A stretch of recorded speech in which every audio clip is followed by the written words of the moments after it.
Америк нэгдсэн улсын ерөнхийлөгч Трамп дөнгөж ерөнхийлөгч болоод 47% нь Америкийн нэгдсэн улс Трампыг сайн ерөнхийлөгч ажлын сайшааж байгаа гэдэг ийм үзүүлэлтсэн.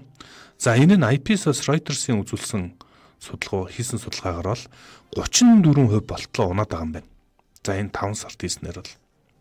За яагаад ингэж унжаа шалтгаан маш ойлгомжтой байна. Ерөөсөө мань хүний Иранд хийж байгаа дайныг бол эрс эсэргүүцэж байна.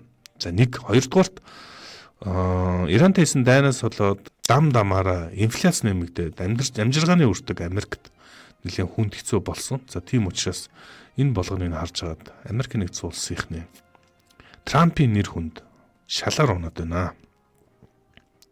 За эхний 2016-аас 2020 он хүртэл 17-оос 2021 он хүртэл Америк нэгдсэн улсын ерөнхийлөгч Трамп бас ерөнхийлөгч хийжсэн. За энэ үедээ бас л тийм өндөр үзүүлэлттэй байгаагүй.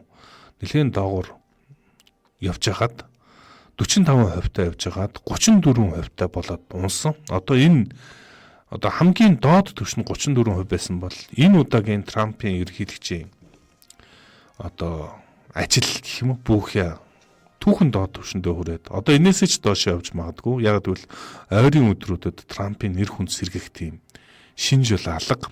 Хятад руу хийсэн айлчлал нэмэргүй. Ер нь хүмүүс тэрийг нэг тийм сайшааж авч үзээгүй юм шиг байна. Ер нь бол Ши Жинпин бас Трампыг нэлээд эвгүй байдалд оруулаад явуулсан шүү дээ, тэ.